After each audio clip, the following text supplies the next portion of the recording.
Senhoras e senhores conselheiros, doutor André, nosso procurador, Ana Maria, doutor Alexandre Goiana, doutor Yuri, boa tarde a todos. Nosso boa tarde especial aí ao doutor Alexandre Goiana, que já compôs essa casa, grande pessoa, grande advogado, companhia muito agradável nas sessões. Doutor Yuri também, pessoa de extrema gentileza, de extrema cordialidade nas suas sustentações, muito objetivo. Nós vamos dar início hoje à nossa 61ª sessão ordinária virtual. Nós temos 2 processos iniciais da Toyota do Brasil Limitada, um da relatoria da doutora Tereza, outro da relatoria do doutor Alexandre. Mas antes, indagar da nossa secretária, Ana, se nós temos resoluções para serem aprovadas hoje. Temos, presidente. Por favor, Ana, pode fazer a leitura.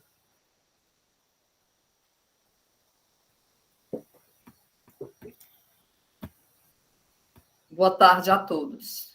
Os processos cujas resoluções foram enviadas para aprovação desta Câmara são os seguintes: do conselheiro Lúcio Flávio Alves, processo 1196 de 2018, auto de infração 00062, das lojas Riachuelo S.A., processo 3854 de 2013, auto de infração 2013, 13458, da empresa Jaguatextil Jaguaruana Têxtil Limitada. Do conselheiro Ricardo Ferreira Valente Filho, processo 1199 de 2018, auto de infração 2018, 00054, das lojas Riachuelo S.A., um despacho de perícia. Processo 444 de 2019, auto de infração 2018, 14528, da empresa Nacional Gás Butano, um despacho de perícia também. Processo 3996 de 2014, auto de infração 2014, 13228, da empresa Walter de Freitas DD, é um despacho de perícia. Processo 3450 de 2019, auto de infração 2019, 09493, da empresa J. Alves e Oliveira Limitada. Processo 2673 de 2011, auto de infração 2011, 07374, da empresa Rocha e Campos Comercial Limitada. Processo 1960 de 2019, auto de infração 2018, 20403, da empresa Vestas do Brasil Energia Eólica. Pronto, presidente, são esses processos.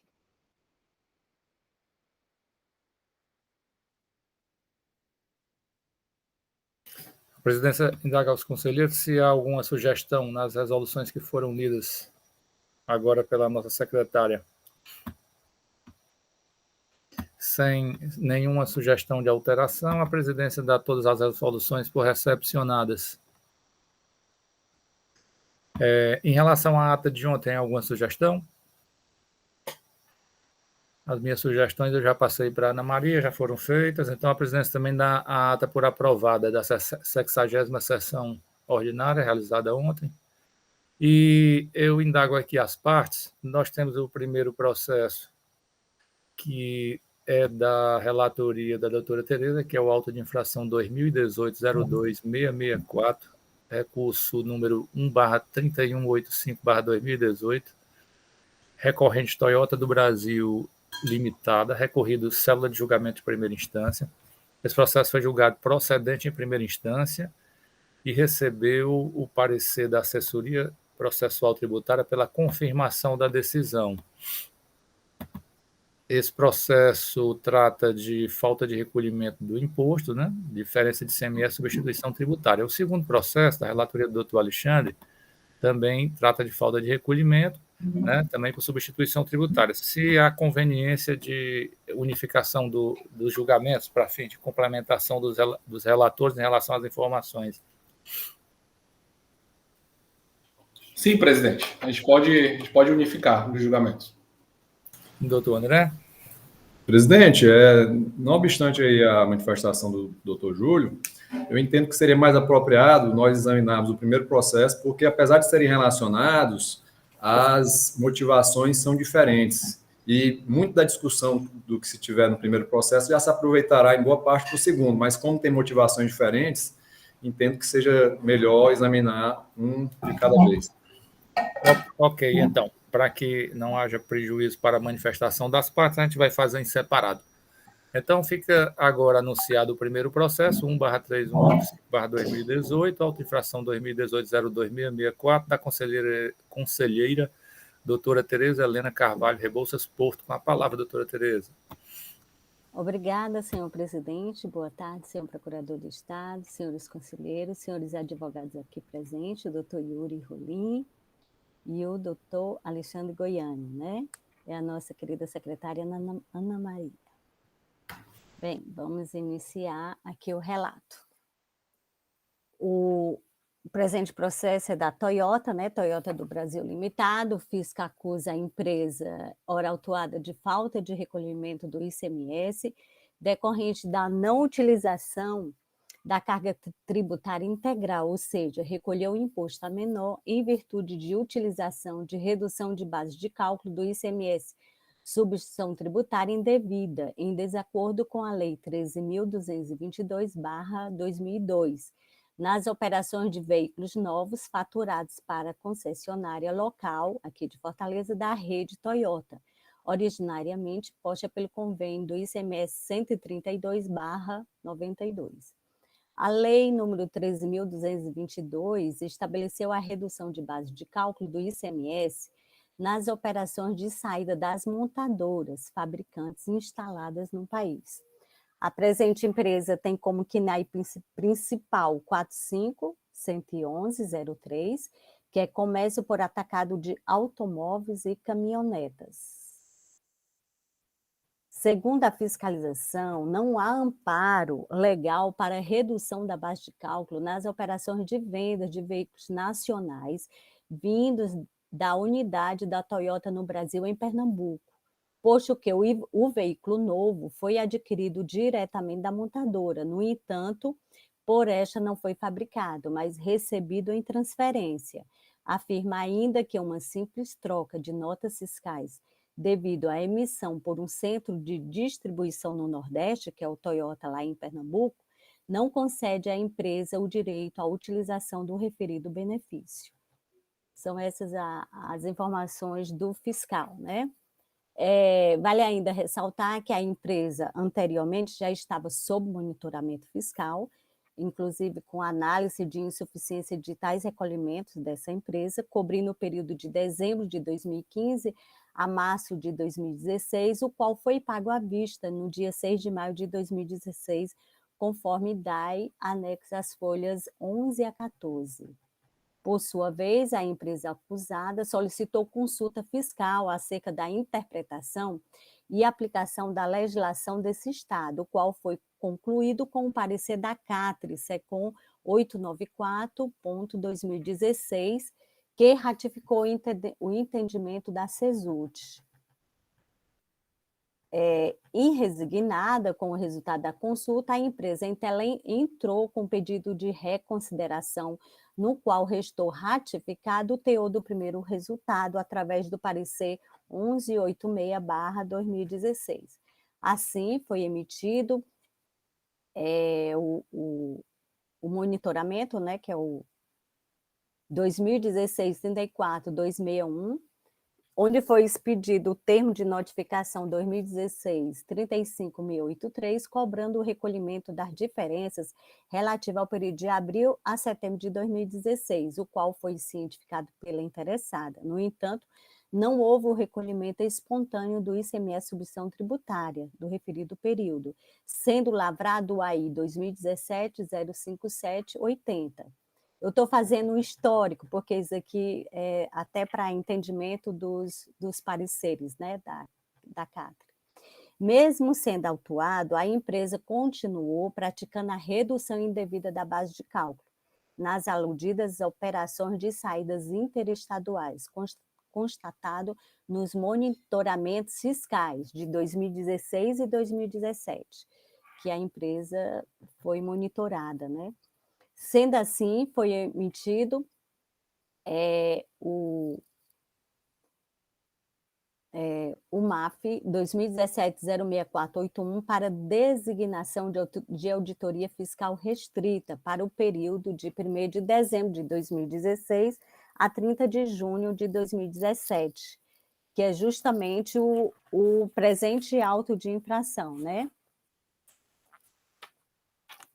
O agente autuante indicou como dispositivo legal infringido os artigos 73 e 74 do Decreto 24569 e como penalidade a prevista no artigo 123.1c da Lei 12.670, alterada pela 13.418. A empresa autuada apresentou impugnação às folhas 33 a 45 dos autos. O julgador singular, após afastar os argumentos trazidos pela impugnante, decidiu pela procedência do lançamento, conforme julgamento 1194/2019. A empresa autuada interpõe recurso contra a decisão singular, conforme folhas 11 a 109, alegando basicamente as mesmas questões aduzidas na impugnação. Argue que o artigo 2º da Lei número 13.222/2002 elenca como condições para o uso do benefício fiscal a operação possuir como objeto veículos novos e ser realizada entre concessionárias e montadora que fabricou o veículo, que o legislador estadual não trouxe limitação ou especificação à parte fabricante, simplesmente denominou-a como montadora.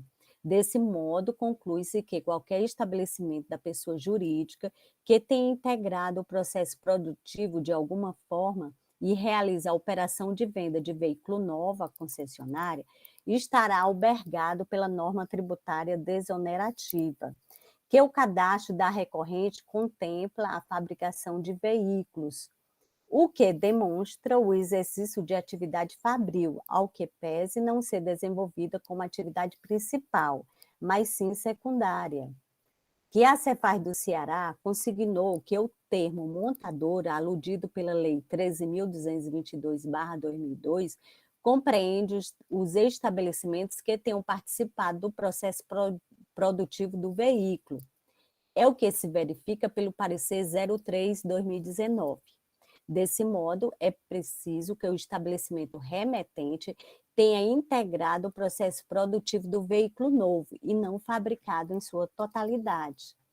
Alega também no recurso que exerce etapa de fabricação dos veículos remetidos à concessionária na região Nordeste, em virtude de instalar peças e acessórios que afetam a funcionalidade do veículo e o aperfeiçoamento para o consumo.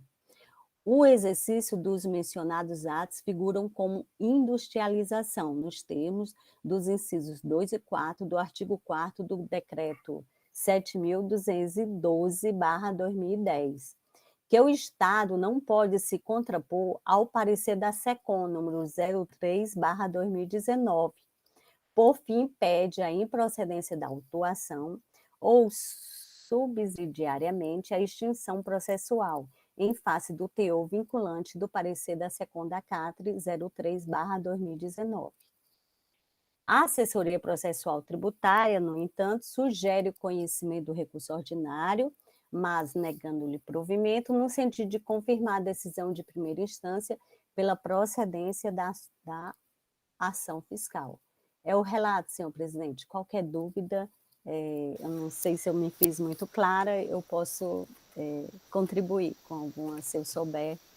É só, senhor presidente. A presidência agradece a doutora Tereza, né? A doutora Tereza faz um resumozinho muito, muito interessante dos processos, fica fácil de entender. Vamos ouvir agora, representando os interesses do Estado, o senhor procurador, doutor André Carreira. Obrigado, senhor presidente, senhora secretária, senhoras e senhores conselheiros da terceira Câmara de Julgamento, senhores advogados presentes, doutor Alexandre, doutor Julio Uri, boa tarde a todos. Como muito bem relatado, trata-se de um recurso ordinário contra a decisão de procedência do auto de infração, que constatou a falta de recolhimento do ICMS questão tributária decorrente de utilização indevida de redução de base de cálculo referente aos períodos de dezembro de 2016 a junho de 2017, tendo sido lançado o imposto no valor de R$ 4.548.275,46 e a penalidade prevista no artigo 123, inciso 1, a linha C da Lei 2.670/96, correspondente a uma vez o valor do imposto. Como foi detalhadamente relatado, conforme informações complementares do auto de infração, verificou-se que a autuada estava aplicando indevidamente a redução de base de cálculo em 29,41% do ICMS substituição tributária em operações com veículos automotores novos, nacionais, realizados com concessionários estabelecidos no Estado de Ceará. Redução essa prevista na Lei 13.222 de 2002, pois entendeu o autuante que a aplicação da redução da base de cálculo estava em desacordo com as disposições legais. Verificou-se que nas operações de venda de veículos nacionais da autuada para a sua concessionária New Land Veículos Limitada, localizada no estado do Ceará, né, e aí o autuante traz um exemplo da nota fiscal 1863, na qual ele verificou que houve uma redução do valor de imposto correspondente a 59,61%, mas, mediante esta análise, verificou que estava havendo essa redução do valor do imposto recolhido no estado de Ceará e verificou que isso estaria ocorrendo em razão da passagem do veículo pelo centro de distribuição da autuada no estado de Pernambuco. Pois, apesar do aumento do valor do produto nas operações, né, ela variou mais de 10% da operação da montadora em São Paulo para o centro de distribuição de Pernambuco. Essa operação ela foi 10% inferior à do centro de distribuição de Pernambuco para o estado de Ceará. Mesmo assim, verificou-se que o cálculo do ICMS substituição tributária ele foi realizado com uma alíquota interestadual de 12%, né? E ainda com uma alíquota interna também de 12%, em razão da redução da base de cálculo do ICMS substituição tributária em 29,40%, né? Portanto, é essa situação que é objeto da auto-infração. E aí os atuantes entenderam que, de acordo com a Lei 13.222 de 2002, que regulamenta a referida adição à base de cálculo, não haveria previsão da sua aplicação para a operação de vendas de veículos nacionais vindos da unidade da Toyota do Brasil em Pernambuco, já que ela não seria a fabricante desses veículos, né?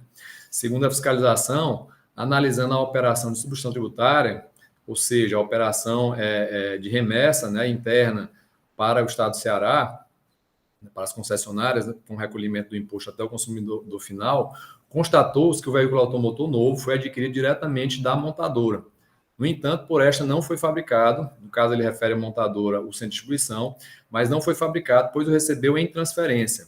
E entendeu que a simples troca de notas fiscais, devido à emissão pelo centro de distribuição no Nordeste, não daria à empresa o direito de utilizar a redução da base de cálculo previsto na Lei 3.222. Informa ainda que o contribuinte foi submetido a um prévio monitoramento fiscal, tendo sido verificado que o contribuinte recolheu o ICMS substituição tributária em valor menor do que o devido, em operações com veículos automotores, calculado com a utilização indevida da redução da base de cálculo, o que estaria em desacordo com o artigo 2º, parágrafo 1º, inciso 1 da Lei 13.222, bem como artigo 563 do Decreto 24.569/97, que reproduz as mesmas regras, tendo assim sido notificado para recolher a diferença do ICMS substituição tributária em relação às operações submetidas ao convênio ICMS 132/92, que foram, na compreensão da fiscalização,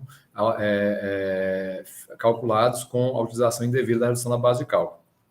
Na ocasião do monitoramento, a empresa autuada ela justificou que deveria ser considerado seu KNAI secundário de montadora de veículos, tendo, portanto, o direito a efetuar a redução da base de cálculo. Contudo, a fiscalização entendeu que somente haverá redução da base de cálculo quando o veículo tiver sido adquirido diretamente da montadora que o fabricou, pois, sendo a redução da base de cálculo uma isenção parcial, deve ser interpretada literalmente. Assentou ainda o autuante que o legislador teve o cuidado de incluir a fabricação na disposição legal para evitar justamente a utilização de incentivos fiscais devidos em centros de distribuição no Norte e Nordeste, impossibilitando a transferência de veículos com alíquota interestadual de 12% e alíquota interna também correspondente a 12%. E aí prossegue o autuante informando que, não obstante a empresa tenha realizado o pagamento do débito inicialmente apurado no monitoramento fiscal, referente aos meses de dezembro de 2015 a março de 2016, ele teria formulado uma consulta, a Cefaz, acerca da aplicação da regularidade da redução da base de cálculo na referida operação, tendo sido reconhecida que, pela essa consulta formulada pelo contribuinte, que a utilização da base de cálculo seria indevida, conforme parecer CAT-SECOM, número 894, de 7 de junho de 2016, o que foi confirmado posteriormente em pedido de reconsideração do contribuinte no parecer 1186, de 8 de setembro de 2016.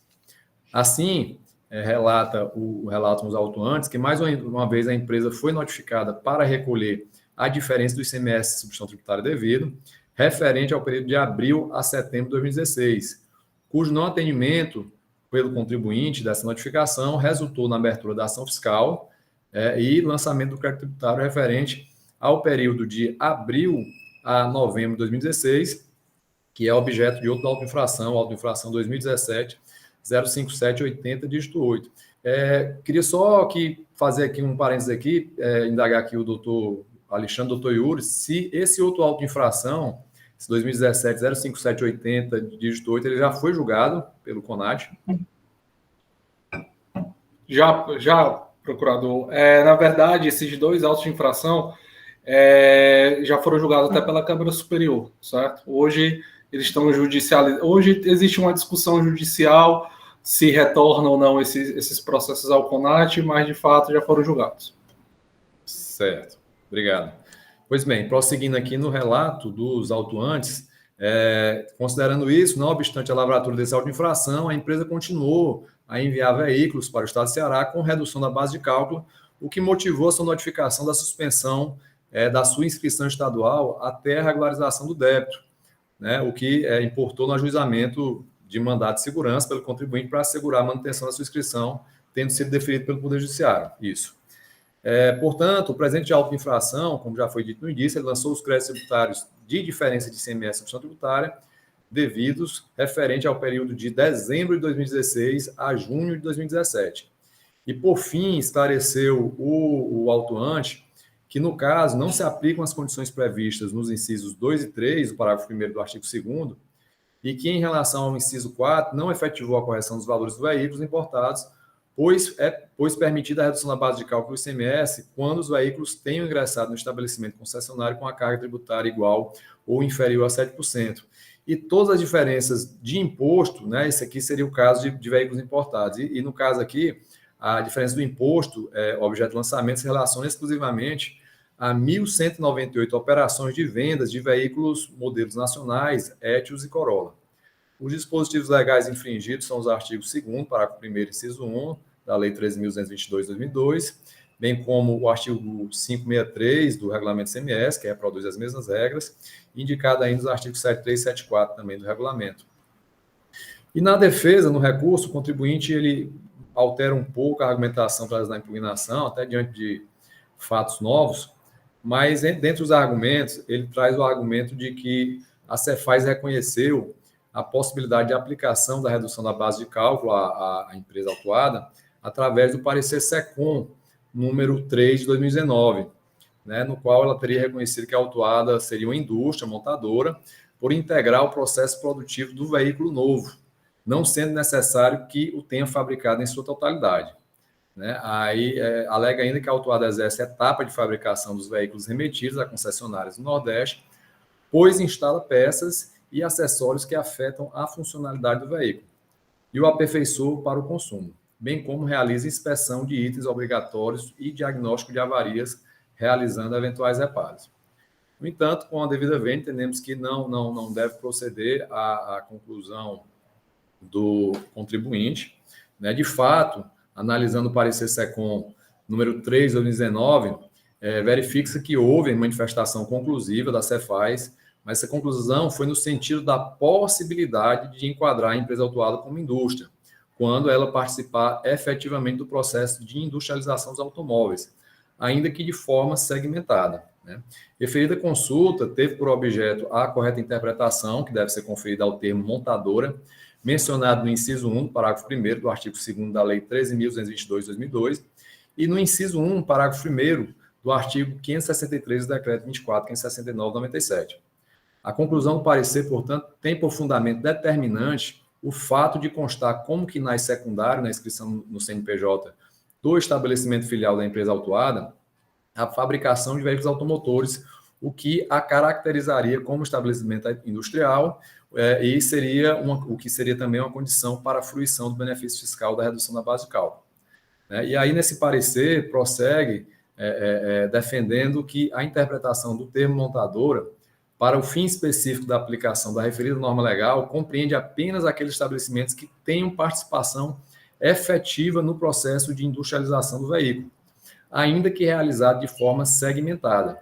É o que decorreria da redação legal, né, que aí abre aspas, que é o que consta lá no inciso 1, diz o seguinte: a redução da base de cálculo somente se aplica quando o veículo automotor novo tenha sido adquirido diretamente da montadora e tenha sido por esta fabricado ou importado. Então, foca muito o parecer nesse aspecto, né? Por outro lado, o parecer ainda prossegue, ainda que sem qualquer verificação ou comprovação documental, com base na análise da consulta proposta, ele se baseia também em uma alegação do contribuinte de que existiria uma consulta realizada por ela, através do estabelecimento do Rio Grande do Sul, perante a Receita Federal do Brasil, né, que seria essa consulta, no entanto, essa consulta se referia a veículos importados, nos quais, de fato, naquele estabelecimento, eram instalados novos equipamentos e feitas adaptações para atender às exigências da legislação federal nacional. Né? Os senhores sabem que a legislação brasileira exige alguns requisitos, né, e adaptações nos veículos que são importados.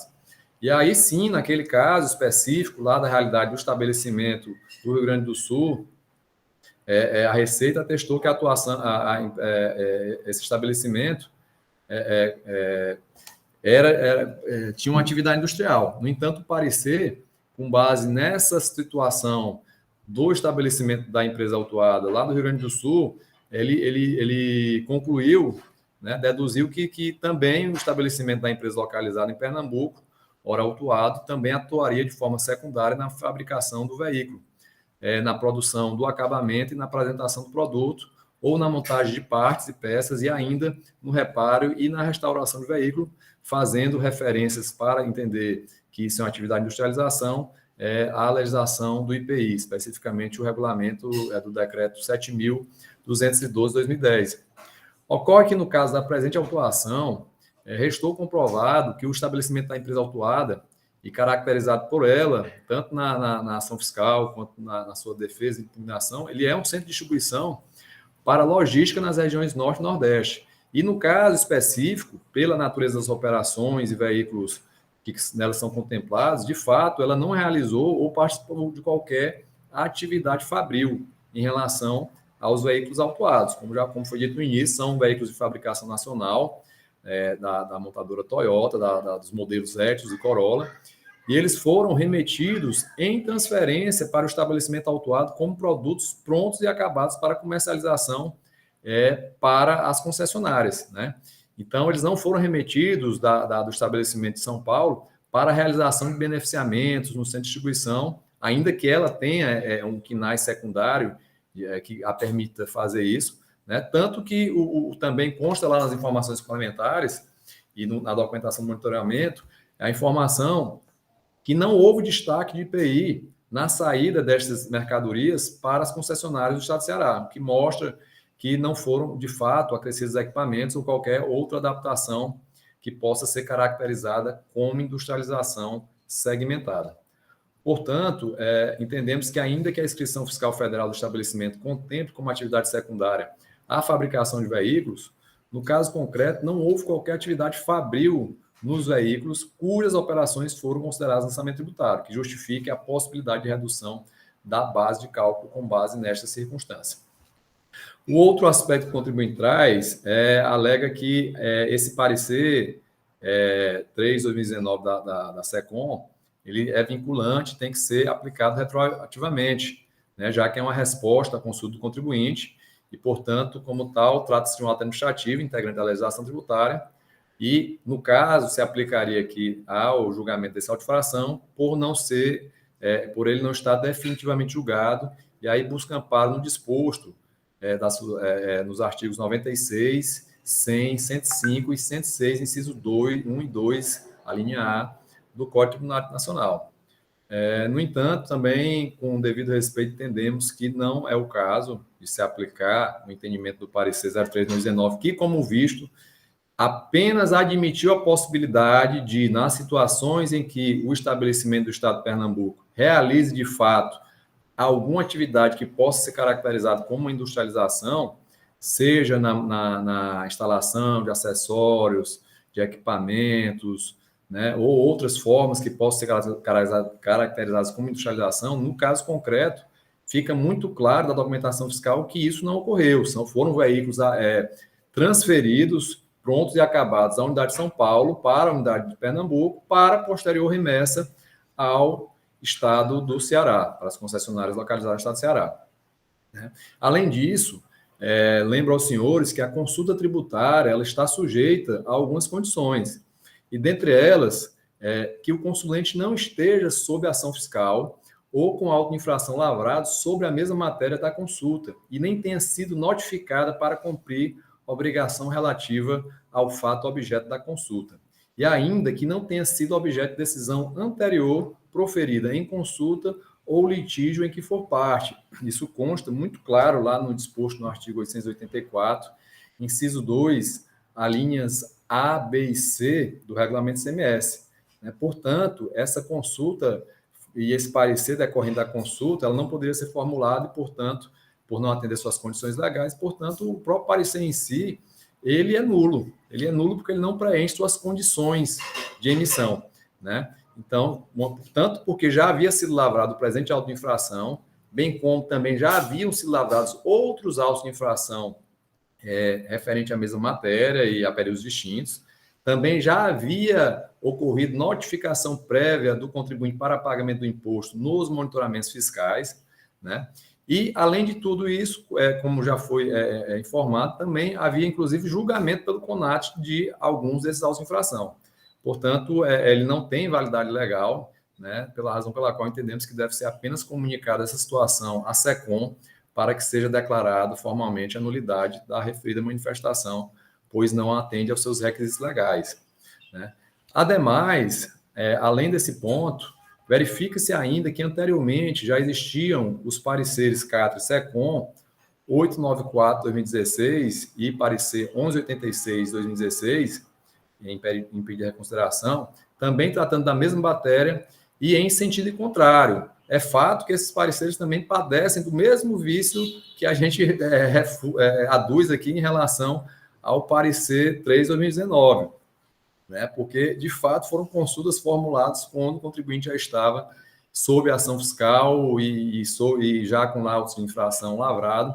Portanto, também não deveriam ter sido admitidos pela administração tributária e emitido opinião acerca da interpretação, devendo aquele órgão da administração tributária respeitar a soberania e autonomia do órgão específico que existe, que no caso é o CONAT, para julgamento desses lançamentos por auto-infração. Mas, se partirem do pressuposto que não há nulidade, apesar de evidente, tem que se considerar, então, também como válidos os pareceres CATRE, SECOM 894 e 1186.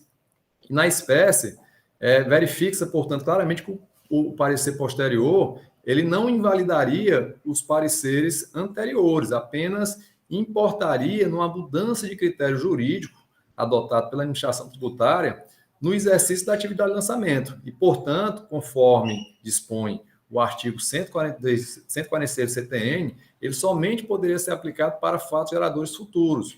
Portanto, o entendimento do parecer SECOM 03/2019 não poderia ser aplicado retroativamente. Isso consta muito claramente, inclusive, também nas regras que disciplinam a consulta, especialmente no artigo 889 do Regulamento CMS, que dispõe que a nova orientação formulada em nova consulta só é válida para fatos geradores futuros, não sendo aplicável, portanto, ao presente caso.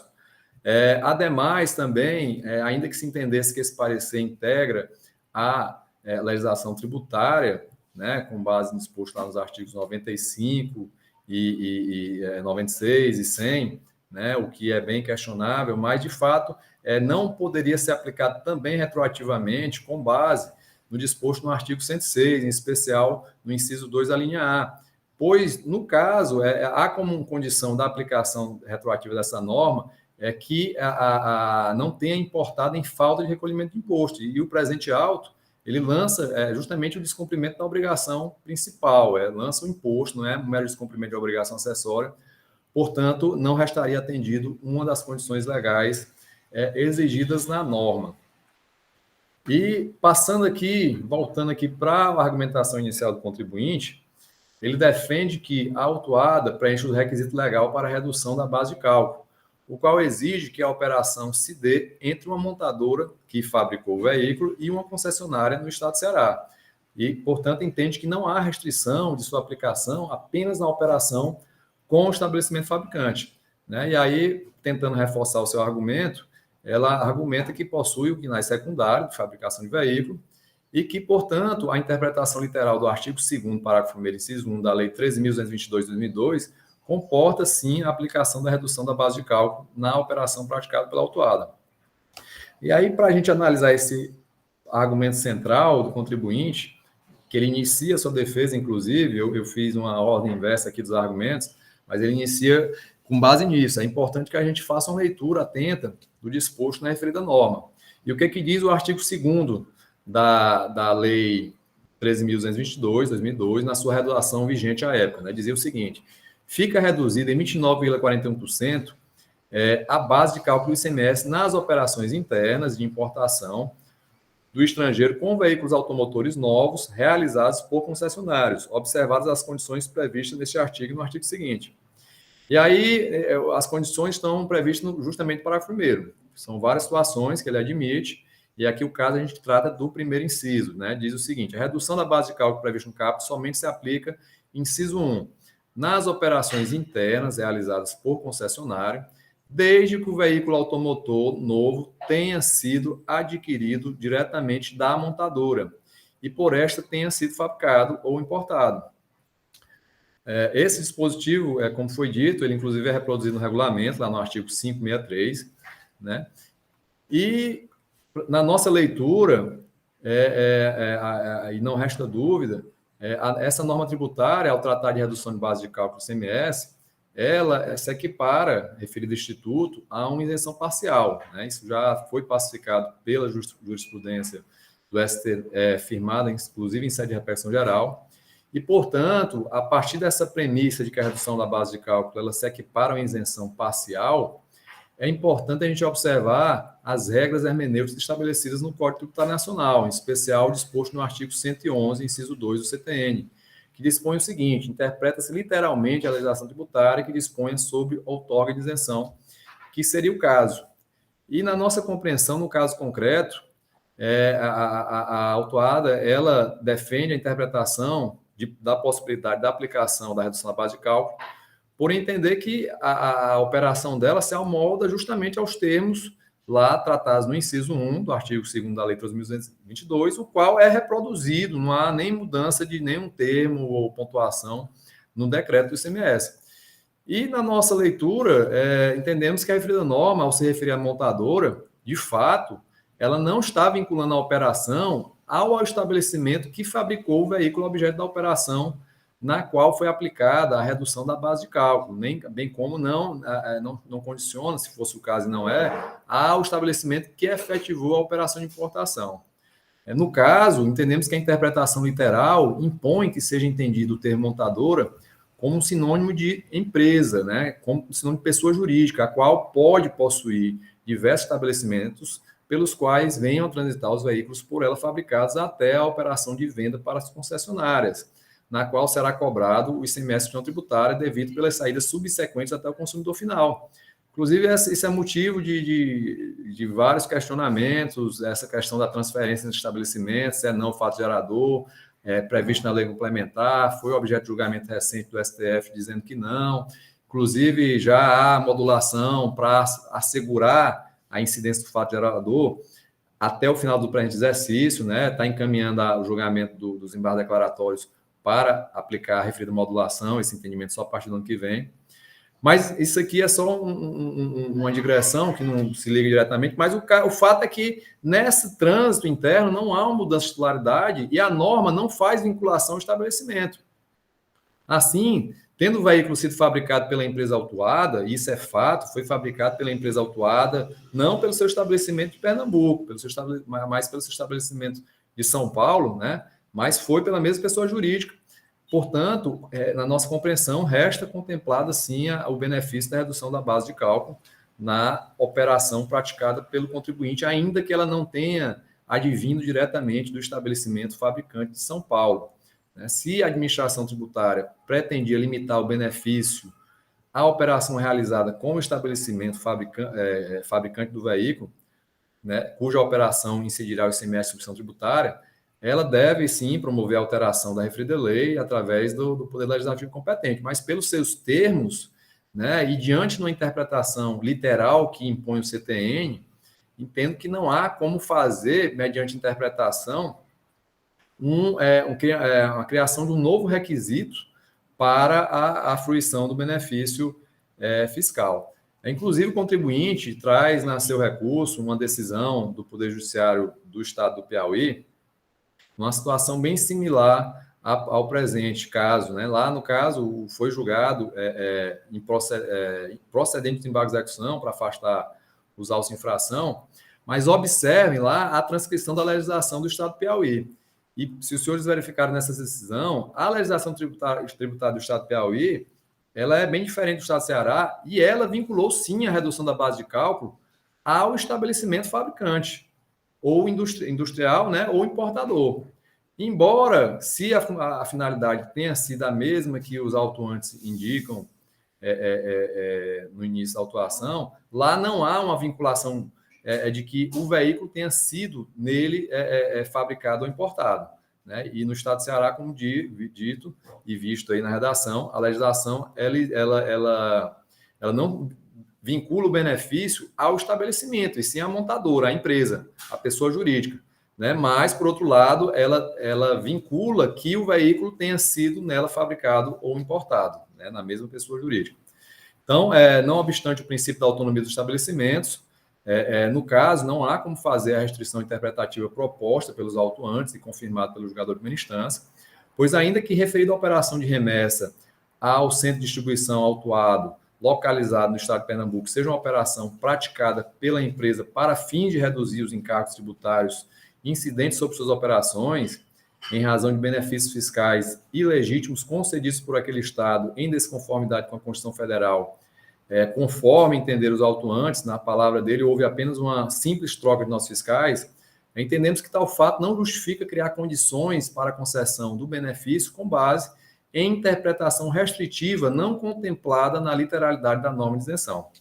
Sendo assim, na nossa compreensão, é indiferente para a concessão do benefício o fato do estabelecimento autuado possuir quinais secundários de industrialização, pois, no caso concreto, restou incontroverso que as operações contempladas na autuação são com veículos nacionais que não sofreram qualquer processo de industrialização no centro de distribuição, tanto que não foi cobrado IPI na saída decorrente da instalação de equipamentos ou realização de adaptações, bem como a remessa do estabelecimento do fabricante localizado em São Paulo foi em mera transferência do produto acabado e não para a realização de beneficiamento, quando seria exigida a emissão de nota fiscal, quando da realização desse beneficiamento, com os produtos e serviços acrescidos aos veículos, com a cobrança do ICMS sobre os incidentes. Então, esse fato para nós entendemos que não é relevante, mas a norma, sim, na interpretação literal dela, contempla a redução da base de cálculo, e com essas razões apenas e iniciais, né, o claro contribuinte, pelo princípio da eventualidade, ele traz todas as possibilidades interpretativas para tentar sustentar,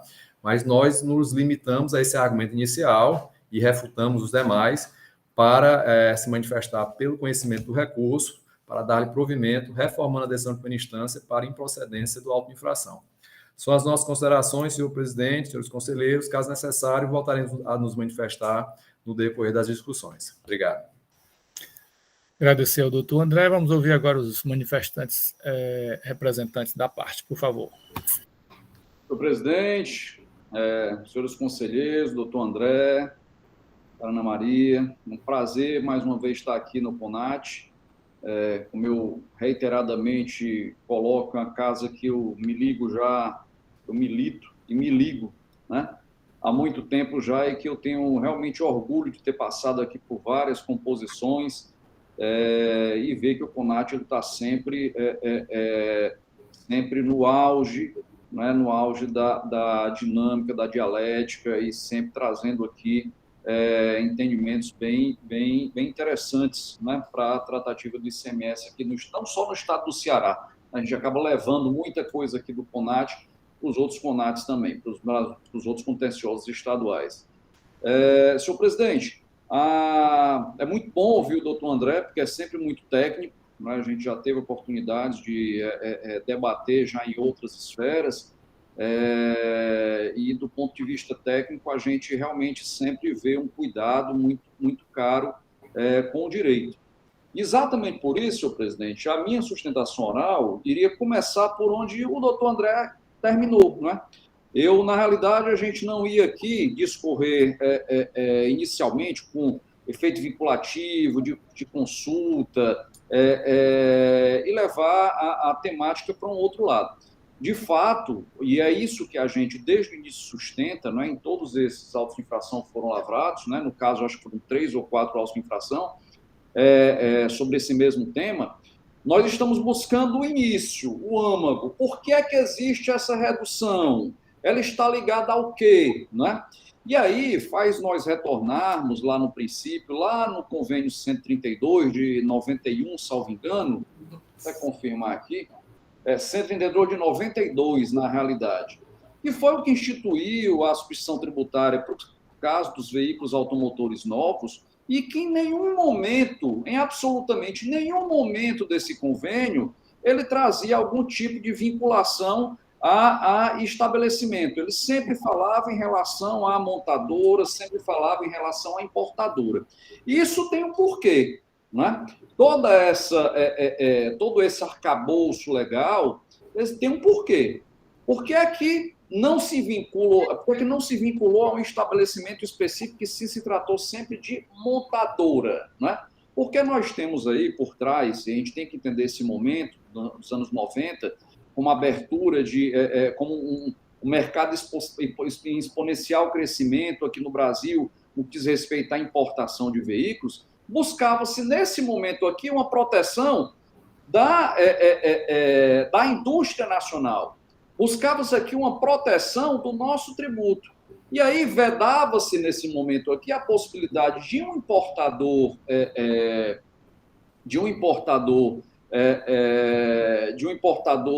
terceiro, de um importador não vinculado a uma montadora, vir atrapalhar a indústria nacional. Esse foi o motivo de, naquele momento, não se tratar especificamente de se fazer um movimento no que diz respeito à determinação da figura da montadora como ponto central para a fruição desse benefício da redução da carga tributária, né, da redução da base de cálculo, no caso. Então, não diferente do doutor André, nós, desde o início, estamos exatamente sustentando que o artigo 2º, parágrafo 1º, inciso 1º da Lei 13.822, ela trata exatamente da vinculação entre uma operação de remessa de veículo, de venda de veículo, pela montadora como um todo, né? Exatamente por força disso, desde o início, nós sustentamos que o KNAI secundário desse estabelecimento é um KNAI de montadora também. Existe um processo fabril que é feito lá naquele estabelecimento, ou seja, tudo isso para se comprovar aquilo que a própria lei já diz, que esse veículo ele veio de uma montadora. E muito bem andou o doutor André quando colocou que, efetivamente, não se pode exigir, principalmente no que trata de isenção, nada acima daquilo do que efetivamente dispõe a lei. Né? O STF já decidiu por várias vezes que não se pode criar limitações para a fruição de benefícios fiscais superiores àqueles que a lei propriamente traz. Né? E, nesse sentido, é que nós nos acostamos, senhor presidente, ao posicionamento da PGE, no sentido de dar provimento ao nosso recurso ordinário, para, de forma clara, serem procedentes os autos de infração hoje levados aqui à apreciação dessa Câmara. Não sei se o Júlio teria mais alguma coisa a acrescentar. Eu tenho só algumas considerações a fazer, né? Até a partir da fala do Dr. André, que foi bem elucidativa, né? Quando ele falou, andou muito bem quando ele falou da questão da transferência e do entendimento atual do STF, apesar de ser modulado, é que a transferência entre estabelecimentos do mesmo titular, ele não compreende como fato gerador do ICMS, ou seja, não existe uma transferência jurídica de propriedade quando eu estou transferindo de uma matriz para a filial ou vice-versa. Né? Esse dado, esse entendimento jurisprudencial, ele é bem relevante no caso em tela, porque, entendam, a lei ela não vincula o benefício fiscal a um estabelecimento específico, e sim a pessoa jurídica montadora. Então, a gente teria o seguinte conclusão: se eu tenho um veículo saindo da filial de Pernambuco para o estado do Ceará, ele estaria sendo taxado com 18%. Se esse mesmo veículo estivesse saindo do estabelecimento de São Paulo, Indaiatuba ou Sorocaba, ele chegaria aqui tributado com 12%. Ou seja, a gente tem a mesma pessoa jurídica, temos o mesmo bem, o mesmo destinatário, e a tributação seria completamente diferente. Ela seria majorada em quase 30%. Né? Então, existe um princípio constitucional que eu não posso discriminar, não posso oferecer um tratamento tributário distinto simplesmente com base na origem da mercadoria. E é o que esse cenário que a auditoria fiscal montou, ela exatamente vai de encontro com esse princípio constitucional. Né? A gente tem um cenário de extrema insegurança jurídica, né? Porque a depender do estabelecimento que o veículo passe, né, o benefício fiscal seria diferente. Né? Então a gente teria uma mesma situação, uma mesma operação sendo unicamente distinta com base na origem da mercadoria, se São Paulo ou Estado do Nordeste. Outro ponto que eu gostaria de falar é sobre a questão da validade da consulta. O contribuinte, em nenhum momento, ele trouxe a consulta de 2019 como um caráter impositivo, certo? O contribuinte trouxe a consulta, mas como um elemento de convicção para os julgadores, certo? Tanto a consulta como a sentença, que inclusive já está transitada em julgado lá no Tribunal de Justiça do Piauí, elas sedimentam exatamente o que a gente vem sustentando desde os primórdios dessa situação toda. Entenda, o tempo ele se encarregou de mostrar qual é o adequado tratamento jurídico que essas operações merecem ter, certo? Então, assim, em 2015, 2016, a gente tinha um cenário completamente diferente. O jurídico já existia a norma lá é de 2002, do protocolo 132 de 92, mas o entendimento ele precisou de um tempo para ser amadurecido, tanto em âmbito judicial como administrativo, né? Porque, assim, da mesma forma que a consulta ela olhou unicamente para o CNAE, o aspecto documental, não houve um estudo da atividade do contribuinte, não houve um entendimento do que seriam os atos fabris, né? Inclusive no julgamento dos autos de 2017, me chamou bastante atenção, porque o entendimento que se firmou foi com base na propaganda que tinha no site da Toyota do Brasil. Né? Uma publicidade dessa ela não pode ser utilizada como critério jurídico para poder se validar ou não a autuação, até pelo próprio princípio da vinculação do agente público no orçamento tributário. Né? Assim, a operação da Toyota hoje é uma operação complexa, não é uma operação simples. É uma operação que até é citada no parecer de 2019, que é uma operação que inaugurou uma nova era industrial. Assim como o Fordismo inaugurou a linha de montagem, o Toyotismo, que tem origem no Japão, ele trouxe uma nova concepção de industrialização, uma industrialização segmentada, de uma forma que eu pudesse ter o produto final de uma forma mais rápida e menos custosa, menos onerosa para o seu fabricante. Então, assim, o tempo ele se encarregou de mostrar. Hoje nós temos esse parecer, né, que revela que o adequado entendimento sobre o que é montadora, para fim da Lei 13.222, é um entendimento que é favorável ao contribuinte, de fato, independentemente aqui eu não discuto validade do seu parecer, né, porque como foi expedido por uma casa distinta desse contencioso, e a gente realmente não tem como entrar ou não na validade jurídica disso, mas em paralelo também temos uma manifestação do Poder Judiciário que sim, dentro de um processo de conhecimento vasto, que é o embargos à execução, foi possível trazer todos os elementos de provas possíveis que a gente tem para poder trazer e elucidar. Ou seja, mesmo dentro da ótica lá da legislação do Estado do Piauí, que vincula, sim, o benefício ao estabelecimento, considerou-se que a filial de Recife é detentora do benefício, então o Estado do Ceará, que não faz essa vinculação, simplesmente o vincula à própria pessoa jurídica entendida, todos os estabelecimentos da pessoa jurídica, não faz vinculação, ela sim terá esse benefício no Estado do Ceará. Então, senhores, o contribuinte, ele tem todos esses elementos de convicção para os senhores e reitera aí concorda com o pedido de improcedência da autuação realizado pelo novo procurador. A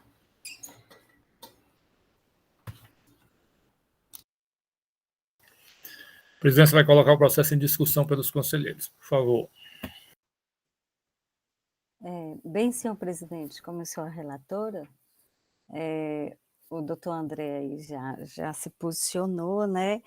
Sobre o auto de infração, doutor André, que o senhor perguntou, 2017-05780, está anexada aqui a decisão, a resolução, foi pela procedência, viu? Porque eu acho que o senhor não deu para o senhor ver, mas está aqui nos autos. Bem, a questão é essa. Se a autuada fabricou os veículos comercializados, né? Se a gente for levar o pé da letra, a autuada lá de Pernambuco, né, de fato não fabricou, mas, porém, todavia, ela fabrica, né? Como o doutor André aí já falou, né? A montadora. Portanto, eu queria ouvir os outros conselheiros. Presidente. Pode falar, Lúcio, depois eu falo. Pode falar. Presidente, só um esclarecimento de fato, certo? Só para consignar, acho que eu esqueci de manifestar oralmente, é que quando esses autos de infração foram julgados, os autos de 2017, ainda não existia esse movimento de decisão, nem desse parecer, nem essa sentença, certo? Então, o entendimento que foi firmado na época, né, ele não levou em consideração todos esses novos elementos. O processo administrativo se encerrou antes mesmo de sair todos esses novos entendimentos. Doutor Lúcio ou doutor Alexandre, aí? Eu só queria entender o entendimento do doutor André. Foi pela improcedência, doutor André? Pela improcedência, doutor Lúcio. A norma que aplica o benefício, ela não vincula ao estabelecimento, e sim à pessoa jurídica, ao se referir à montadora. Ok, tá certo. Aí, aproveitando, desculpa aí, já diante da intervenção do doutor Júlio, só ressaltar que a minha referência à decisão do Estado do Piauí, do Poder Judiciário, né, foi, não obstante, de fato, seja um elemento a mais que ele traz para influir a convicção dos seus julgadores, mas eu fiz um destaque dele só para mostrar que na legislação do Estado do Piauí, de fato, há uma vinculação ao estabelecimento. Embora lá, por outro lado, talvez tenha um pecado ou não, eles não vincularam que o estabelecimento tenha fabricado o produto, mas apenas que ele seja um estabelecimento com atividade industrial. No Estado do Ceará não há vinculação do estabelecimento, mas exige que a montadora, a pessoa jurídica, tenha fabricado o produto ou importado. Doutor Lúcio. Boa tarde, senhor presidente. Boa tarde, doutor Alexandre Goiano. Boa tarde, doutor Júlio Iuri, conselheiro, doutor André. Presidente, a questão trazida à discussão hoje para os conselheiros é bem interessante, e a gente observa que não é uma decisão, não é uma questão bem simples de se decidir, né? Até você observando a questão dos pareceres da casa, né? Começou com o parecer 894 de 2016, depois foi confirmado pelo 1186, depois veio o parecer 03 de 2019. E se você observar a legislação, você vai, né, formalizar o seu convencimento que a discussão toda realmente é irreferente à questão da Lei 3.222, 2002, quando ela fala lá a questão lá da redução, ela usa a palavra adquirir diretamente da montadora e por esta tenha sido fabricado ou importado. A gente do posicionamento, né, do primeiro parecer da casa, né, ela faz todo o histórico da questão do KNAI principal, secundário, né, e vai também a questão que foi pontuada pelo doutor André aí, a questão de que, em nenhum momento, né, se comprovou que realmente no CD, né, de Pernambuco, né, o que é que se fazia lá naquele beneficiamento, né? Porque, só para contextualizar, vinha de São Paulo, ia para o CD Pernambuco e era distribuído para cá, era remetido para cá, né? E um ponto que me chamou a atenção, o doutor André colocou, apesar da conclusão, né? Ele fala da questão da transferência, né? Foi transferência, não tinha a questão do IPI, né? Aí é um ponto a ser colocado. Mas o que eu trago aqui, senhor presidente, um ponto também que é muito interessante a gente levar em conta, que foi colocado pelo doutor André, a questão da consulta. Nós tivemos lá na Câmara Superior, né, umas 2 ou 3 decisões sobre a questão de consulta. Mas esse processo, a gente pegar o histórico desse processo, a gente vai ver que a consulta, quando foi feita em 2016, né, o auto é 2018, né, foi confirmado, foi pedido de reconsideração em 2016 também, né, e saiu em 2019, quando o auto já estava lavrado, já tinha um auto lavrado, né, e o doutor André vem, né, a questão da formalização da consulta, e tem lá um artigo bem expresso lá, que fala da questão do efeito, e não terá efeito, será arquivado, né?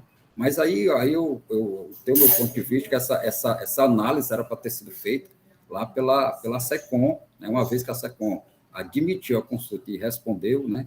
Eu acho que aqui, em termos de nulidade, nós tivemos até uma questão muito semelhante a essa, no processo que teve da Vicunha, né? Quando a Procuradoria, né, um dos procuradores, representante da PGE, argumentou a questão da nulidade da consulta, mas aí não cabe ao contencioso fazer essa análise de nulidade da consulta. Então, para o meu sentir, a consulta, né, mesmo tendo essa questão aí que foi citada pelo doutor André, ela está em vigor, está vigente.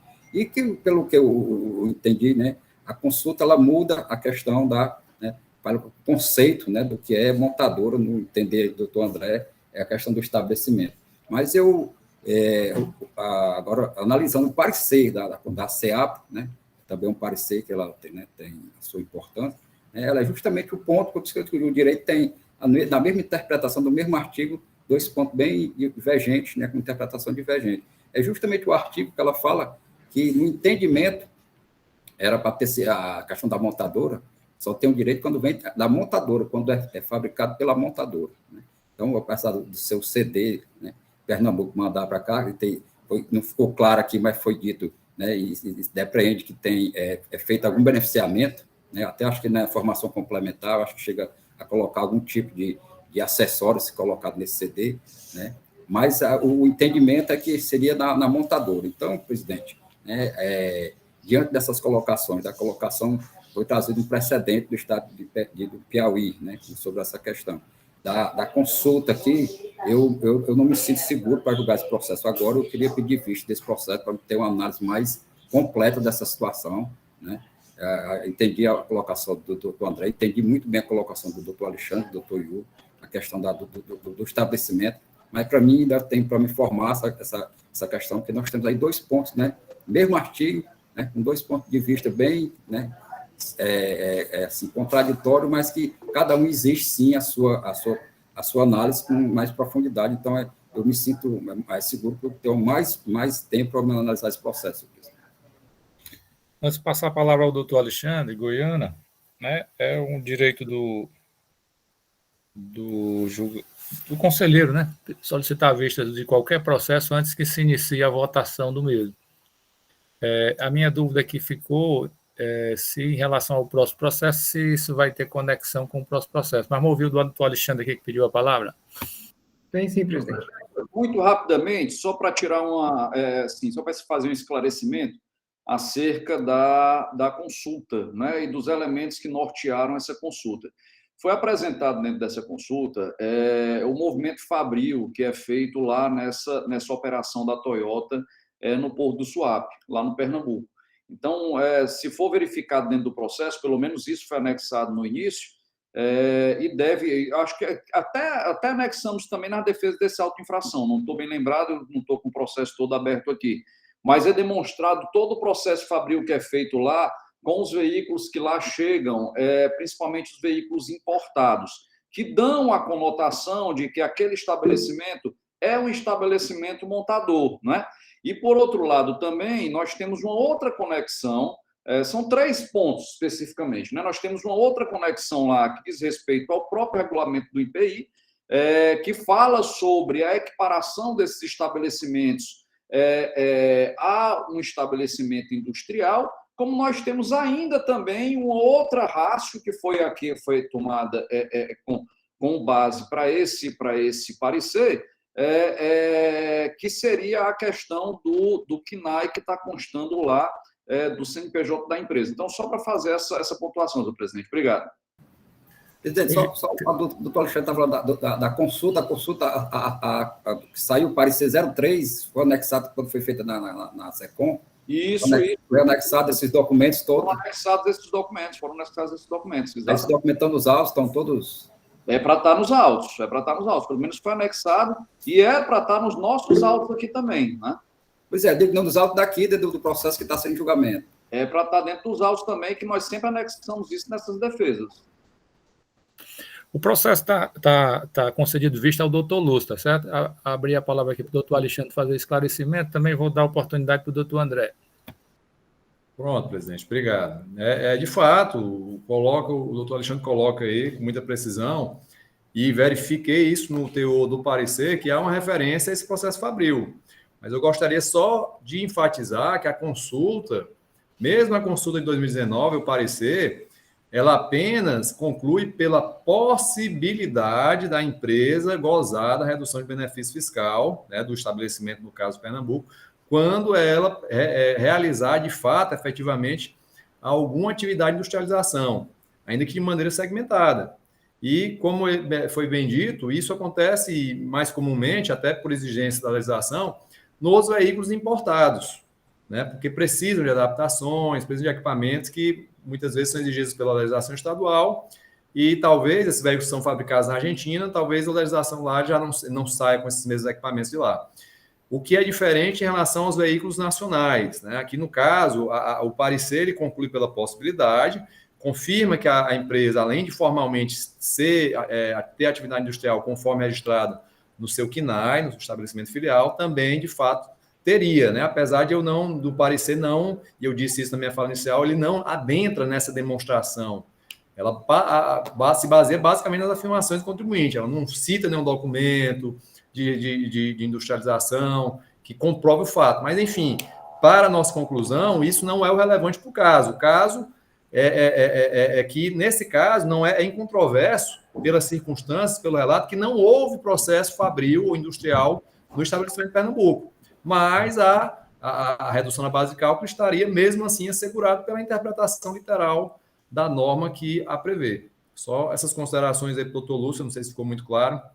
E, presidente, já aproveitando, eu acho que o segundo processo, apesar dele ser numa situação distinta, né, que poderia ser mantido com ou sem redução da base de cálculo, porque lá trata do diferencial da alíquota, que foi majorada de 17 para 18, eu acho que não faz sentido a gente entrar nessa discussão, não. Mas não sei se o doutor Alexandre, doutor Júlio... Eu havia pensado, doutor André, eu havia pensado em sobrestar o processo seguinte para a gente não se desgastar fazendo relato desnecessário. E aí o doutor Lúcio, de forma cordial, quando retornasse, poderia comentar sobre os 2 processos. Diga, doutor Ricardo. O presidente, eu ia falar justamente isso. O doutor Lúcio pede vista dos 2 processos para analisar logo os 2, mesmo que não tenha iniciado o julgamento do segundo, o presidente sobresta e ele analisa, os arquivos estão lá no WebDrive já disponível mesmo, todos, já analisa junto para discutir os 2 juntos. Isso. Doutor Alexandre.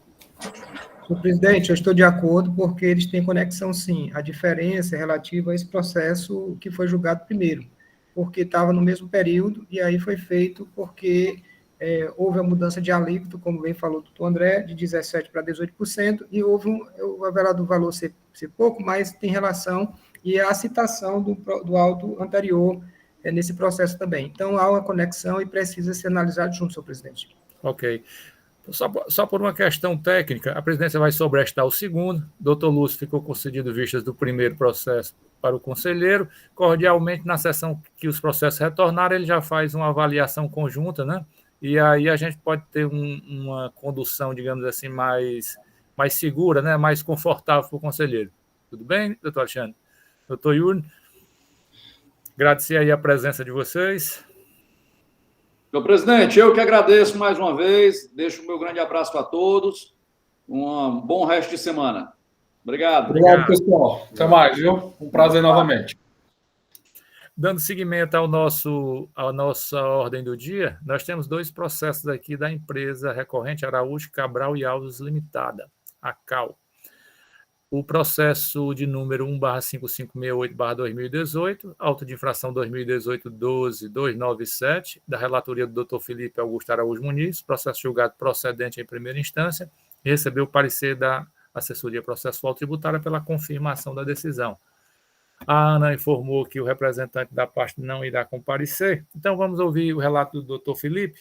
Logo em seguida, a gente colhe o sentimento se há possibilidade de julgamento em conjunto, ok?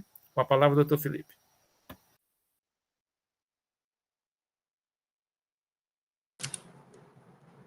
Obrigado, presidente. Boa tarde a todos, mais uma vez.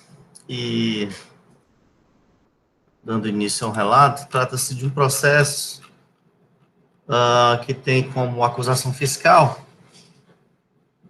lançamento tributário ou omissão de saída do produto sujeito à substituição tributária.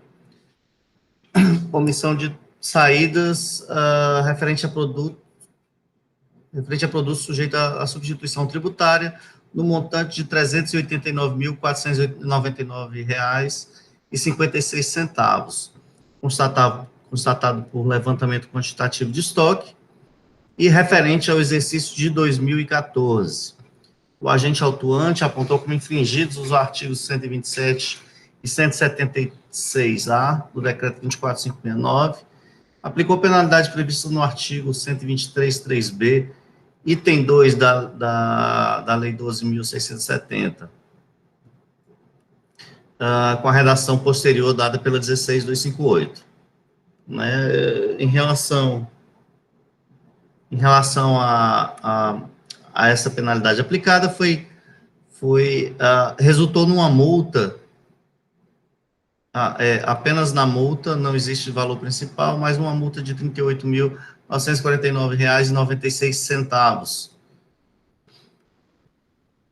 E aí decorre das informações complementares do auto de infração que a infração sugerida na inicial foi apurada com base no levantamento de estoque procedido na empresa no período de janeiro de 2014 a 31/12 de 2014, onde foram considerados os estoques inicial e final, as aquisições e saídas de mercadoria extraídos do arquivo Solare, em anexo, composto por arquivos da FD e notas fiscais eletrônicas devidamente enviados via Cefaz pela empresa e recebido no laboratório Cefaz, no laboratório da Cefaz, para o desenvolvimento dos trabalhos de auditoria fiscal plena, evidenciando uma diferença caracterizada como omissão de vendas de produtos sujeitos à substituição tributária. A empresa se defende da acusação fiscal por meio da impugnação que consta as folhas 22 a 27, por meio da qual ela alega uma preliminar de nulidade, por haver equívoco na penalidade atribuída no auto de infração para o regime de apuração do autuado, que é a substituição tributária, devendo ser feito o reenquadramento para a penalidade prevista no parágrafo único do artigo 126. No mérito, alegou que grande parte das omissões levantadas se deveu a notas fiscais escrituradas na FD, mas que não movimentaram estoque. não foi observado fator de conversão de alguns produtos, e o levantamento levou em consideração notas fiscais de operações canceladas, tudo demonstrado por meio da planilha em anexo, e aí foi feita foi anexado a sua peça de defesa, essa planilha que consta as folhas 38 a 41 dos autos. E, por fim, alegou a desproporcionalidade da multa aplicada. Em sede de julgamento de primeira instância, o auto de infração teve julgamento que consta as folhas 187 a 197, pela procedência da autuação. E resignado, o contribuinte interpôs recurso ordinário, o qual se encontra nas folhas 166 a 169, por meio do qual apresentou as seguintes razões: a nulidade do auto de infração, haja vista a planilha de fiscalização apresentar diversas inexatidões, sendo elas as seguintes: não foram observadas pela fiscalização os fatores de conversão de grande parte das mercadorias, notas fiscais escrituradas na FD, não consideradas pelo auditor fiscal, situação demonstrada por planilha anexa, e notas fiscais relativas a mercadorias recebidas para demonstração, o que significa que foram incluídas na autuação notas que não movimentaram o estoque. Além dessas questões, foi solicitado pelo contribuinte o reenquadramento da penalidade para prevista no parágrafo único do artigo 126 e também requereu a realização de uma perícia para verificação das impropriedades apontadas em seu recurso. Parecer da assessoria processual tributária opinou pelo conhecimento do recurso ordinário, mas para negar o provimento com a manutenção da decisão singular de procedência. Presidente, senhores conselheiros, esse é o relato. Agradecer ao doutor Felipe. Eu vou ouvir o doutor André, porque é uma acusação idêntica, só muda o exercício e a defesa é muito semelhante. Se pudermos prosseguir com o segundo relato. Podemos sim, presidente. Ok. O relato seguinte é o processo de número 1/5557/2018, auto de infração 2018-12301, a mesma recorrente, a CAL, recorrido célula de julgamento de primeira instância, e terá a relatoria do doutor Lúcio Flávio Alves, a quem a presidência passa a palavra. Boa tarde, senhor presidente, boa tarde, conselheiros, doutor André, secretária Ana. Presidente, o processo que passa a relatar é semelhança com o processo relatado com o doutor Felipe. Eu farei um relato bem breve e objetivo. Se trata de uma omissão de saída, produto sujeito a ST, no valor de R$ 881.744,65, foi exigido multa de R$ 88.174,16, 10% do valor da base de cálculo. O agente autuante entendeu como artigo violado o artigo 127, 127A, decreto 24.597, e sugeriu como penalidade o artigo 103.3b, item 2 da lei 12.670/96. A informação complementar, ele vem falando se trata de auditoria fiscal plena. A empresa tem o KNAI 47.44.099, comércio varejista de materiais de construção geral, o trabalho foi feito através dos arquivos solares, que com toda a FD das nossas chaves eletrônicas, destinada à empresa, como emitida por ela, que está de acordo com o ajuste na F02/2009, traz o artigo 815 do regulamento, e foi feita uma intimação para a empresa participar do processo de fiscalização quanto a alguns ajustes, e a empresa, após apresentar ao autuante, acatou parte das ponderações da empresa, que utilizou o preço médio ponderado no trabalho da fiscalização, e que entregou todos os documentos para a empresa. Essa foi gerado 5 autos de infração.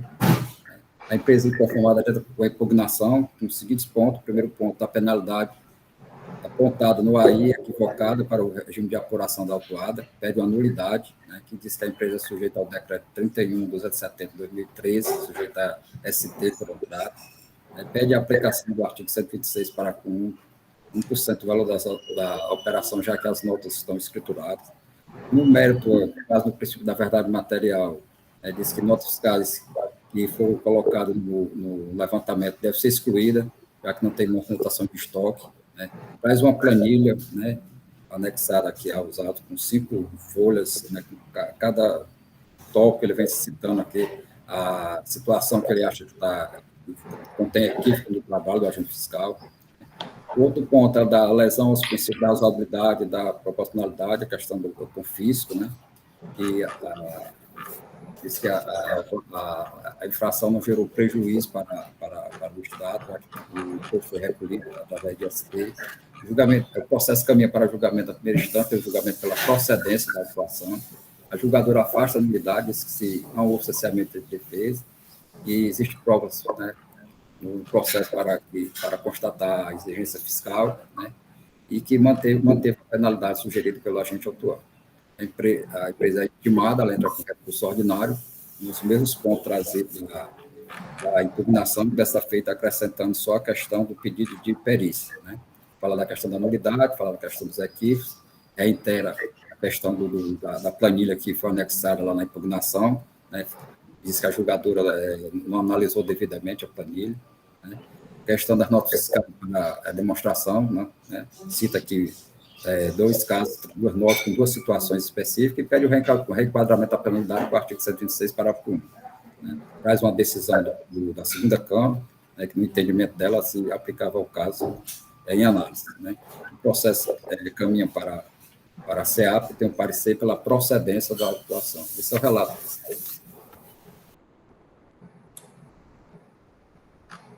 Vamos ouvir a manifestação do senhor procurador. Obrigado, senhor presidente. Novos cumprimentos a todos.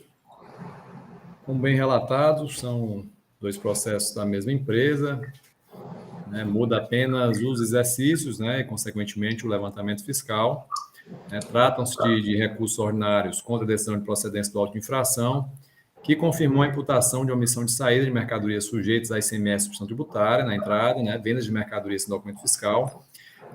Primeiro auto, no exercício 2014, essa omissão seria no montante de R$ 389.499,56, tendo sido lançada a penalidade proposta pelo autuante pelo descumprimento da obrigação acessória prevista no artigo 123, inciso 3, a linha B, item 1 da Lei 12.670, alterada pela Lei 16.258 de 2017, no valor de R$ 38.949. Já o segundo auto de infração se refere ao exercício 2015, o montante de operações omitido seria no valor de R$ 881.744,65 e teria sido aplicada a multa, né, mesma penalidade do artigo 123, inciso 3b, item 2, eu tinha falado item 1, é o item 2, na realidade, que é 10%, e aí no segundo auto foi aplicado a multa no valor de R$ 88.174,46. E nas informações complementares, o autuante diz que a apuração se deu mediante levantamento quantitativo de estoque, mercadorias, tendo constatado a omissão de saídas, e que teria o feito com base na escrituração fiscal digital do contribuinte. Informa ainda que o contribuinte foi intimado para se manifestar sobre o levantamento preliminar, a ocasião em que ele se reuniu com o representante do contribuinte, né, no qual ele apresentou informações complementares, que teriam sido analisadas pelo autuante e aceitas, tendo sido feitos os devidos ajustes no levantamento fiscal que deu causa à lavratura da auto-infração. Consta nos autos de infração os relatórios totalizadores, bem como os relatórios de entradas e saídas e inventários do contribuinte. O método de fiscalização adotado, ele está em conformidade com o disposto no artigo 92 da Lei 12.670 e 96, bem como o artigo 827 do Regulamento ICMS.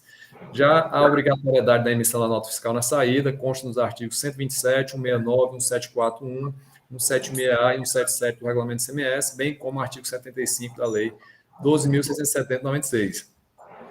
Examinando os recursos do contribuinte, ele difere um pouco da impugnação. A própria nulidade que ele alega, ele altera no recurso, né? A início ele tinha alegado a nulidade por inadequação da penalidade proposta, porque não teria sido aplicado 126, porque ele estaria submetido a regime de substituição tributária, e também fez uma defesa, apesar de já na impugnação ter trazido uma planilha e diversas cópias dos documentos fiscais, na defesa de mérito ele fez uma afirmação mais geral, apontando falhas e as espécies de falhas que constariam no levantamento fiscal. Mas nos recursos, a nulidade, como dito, é diferente. Ele alega nulidade da auto-infração, alegando não mais a questão da penalidade, e sim inexatidão no levantamento fiscal, o que teria cerceado o direito de defesa. No entanto, entendemos que não há como ser acolhida a alegação de nulidade. Verificamos que o levantamento fiscal foi realizado com base nas informações prestadas pelo próprio contribuinte na sua escrituração fiscal digital, né? A negativa geral que ele fez, de certa forma, na impugnação, apesar de ter identificado as espécies de falhas, né, ela não seria suficiente para afastar a validade do levantamento quantitativo de estoque. Ele é um método fiscal já consagrado e utilizado por todas as unidades federativas nesse tipo de análise de estoque, né? Ele é feito com base nas informações do próprio contribuinte, portanto, ele não decorre de contagem física de estoque, né? Uma contagem escritural. E nessa contagem, consideram-se todas as operações de entradas e saídas no período que movimentam o estoque, bem como os inventários inicial e final informados ao fisco. Está amparado, esse método de fiscalização está amparado no artigo 92 da Lei 2.670, que diz que o movimento real tributável realizado pelo estabelecimento em determinado período poderá ser apurado através de levantamento fiscal e contábil, em que serão considerados o valor das entradas, saídas, mercadorias, dos estoques inicial e final, né? E aí traz outros critérios aqui também, em casos de levantamentos financeiros.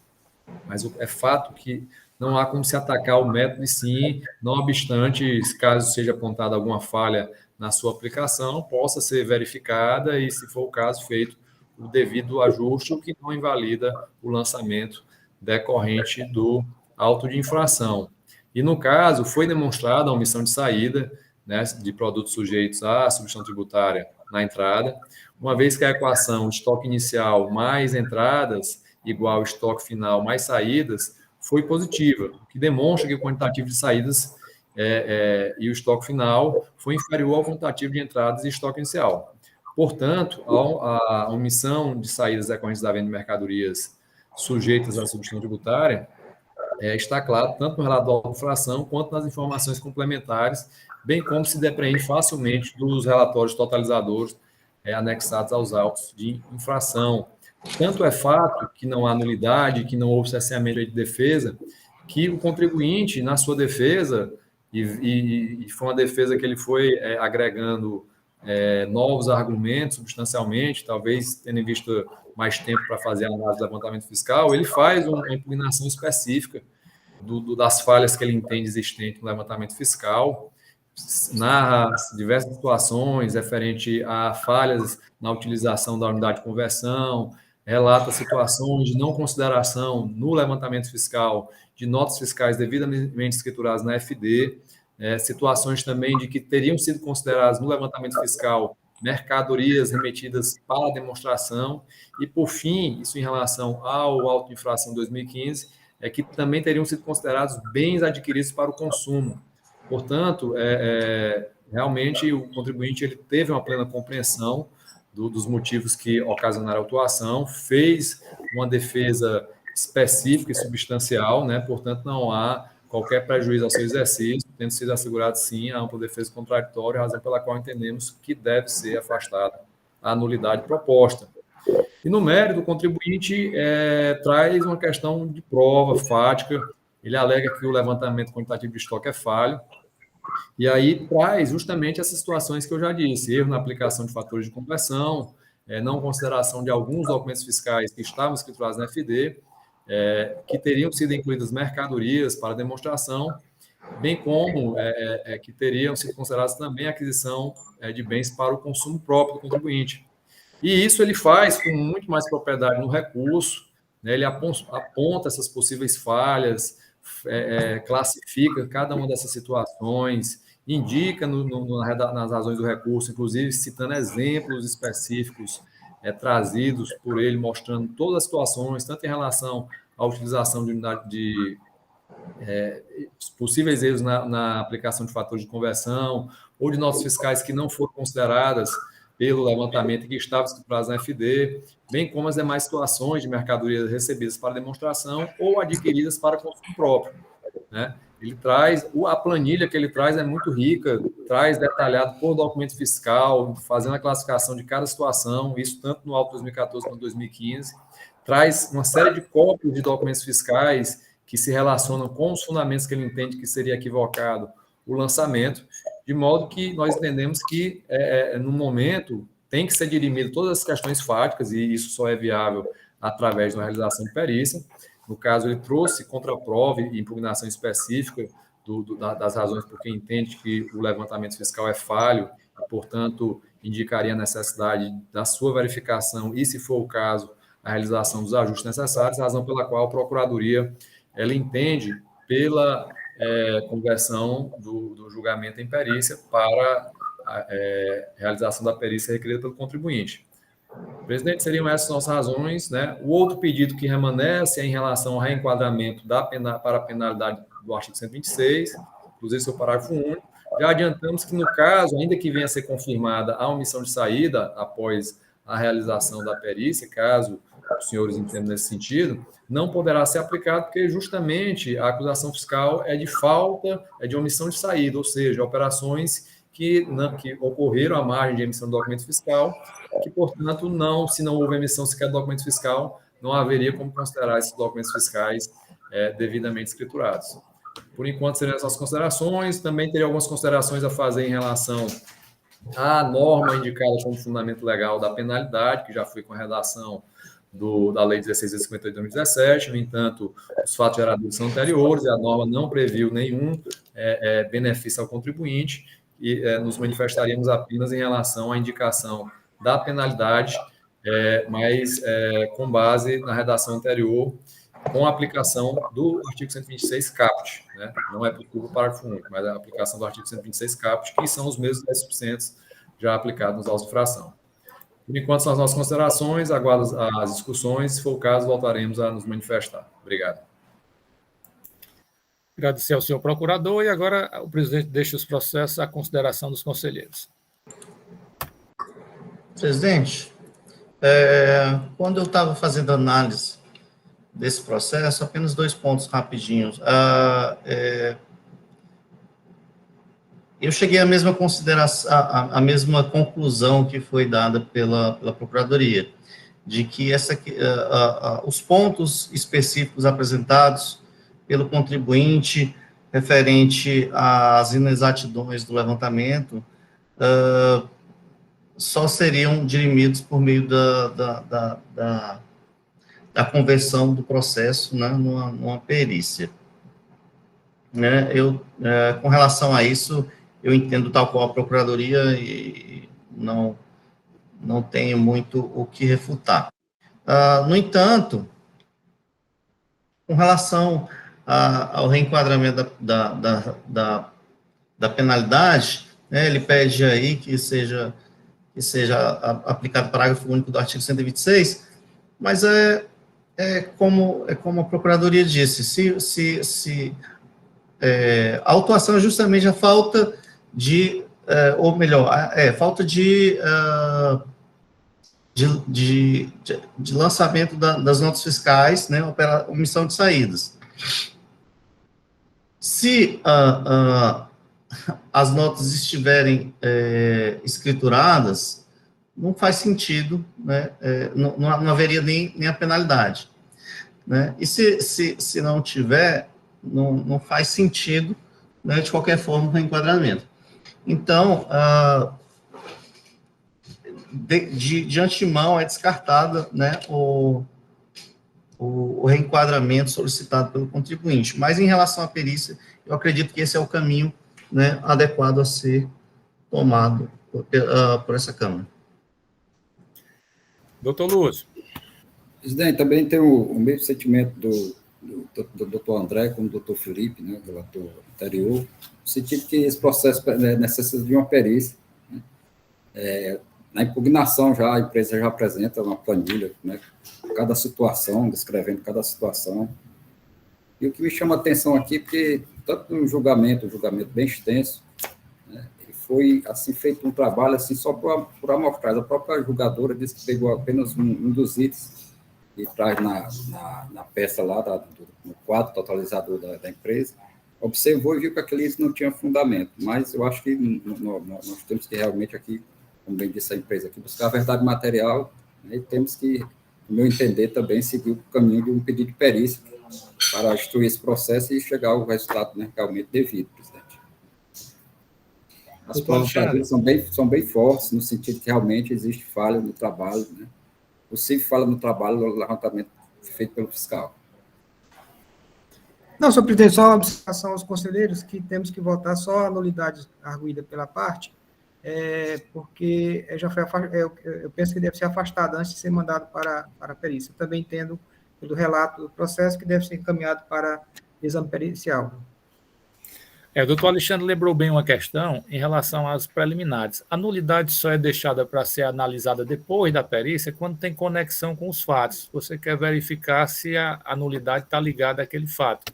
Mas aqui no caso, se o sentimento já é consolidado de que o SLE é um levantamento já institucionalizado, consagrado pela fiscalização e que abre somente discussão em relação a fatos, né, em relação aos lançamentos, né, não cabe discutir SLE do ponto de vista técnico, né, a não ser alguns casos bem peculiares, que não é o caso, que aqui é um comércio, né. Então, acho que podemos votar as nulidades, não é isso? A nulidade, ela diz respeito exatamente às inexatidões do levantamento, né, e se a gente for enviar para a perícia, a própria nulidade já é afastada de ofício. Pronto, mas aí, doutor Felipe, o sentimento é assim, se o senhor entende que as omissões não são suficientes para macular o processo por completo, a gente afasta agora e já encaminha para a perícia. Pode votar em relação à nulidade. Bom, presidente, em relação à nulidade, eu afasto. Em relação ao processo seguinte, do doutor Lúcio. Presidente, também eu afasto, por exemplo, nulidade, já que é a questão, como disse o doutor Felipe aí, uma consequência no envio para a perícia, a consequência que nós estamos acatando o SLE apenas para fazer os ajustes necessários do trabalho dos possíveis equívocos cometidos pelo agente autuante. Algum conselheiro contrário? Então, por unanimidade de votos, fica afastada a nulidade suscitada pela parte, né, pelas imperfeições mencionadas pelo doutor Felipe, em ambos os processos. Em relação ao pedido de perícia, precisa a gente deixar claro aí os quesitos, ou a parte já elencou isso na sua peça? Não foram especificados assim, de forma... Não foi feito já os quesitos expressamente pelo contribuinte, mas dos pontos trazidos por ele, dá para a gente fazer os quesitos. Ele trouxe pontos bem específicos, né? Ele apresentou, ele se desincumbiu do seu dever, né, de demonstrar, ainda que de forma exemplificada, né, quais seriam essas imperfeições. Então, é passível, sim, de conversão do feito, né, em realização de perícia. Presidente, a gente pode seguir aqui uma sugestão, seguir o que já, né, outros processos, devido aqui à planilha que ele traz com cada situação, né, que, como ele disse também, foi exemplificativamente, ele apresentou, que não é exaustivamente, que ele primeiro apresente, né, outros itens referentes a isso aqui, que a perícia realmente, diante da análise desses pontos aqui, considerar, seja feito o trabalho de acordo com os ajustes necessários.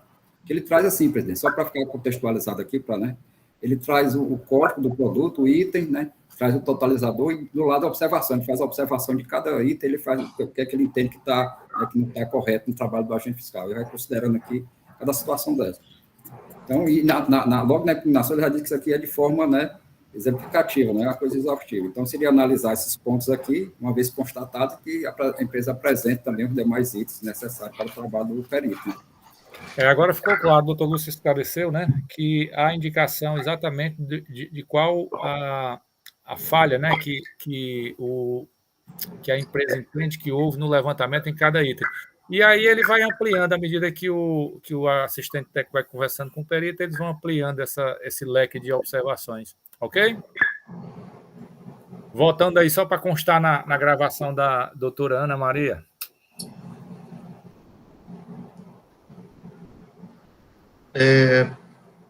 Presidente, eu voto pelo acatamento do pedido do contribuinte no seguinte de converter o curso do processo em realização de perícia. Doutor Lúcio. Mesmo sentido, presidente. Algum conselheiro contrário? Então, por unanimidade de votos, a terceira Câmara de Julgamento resolve converter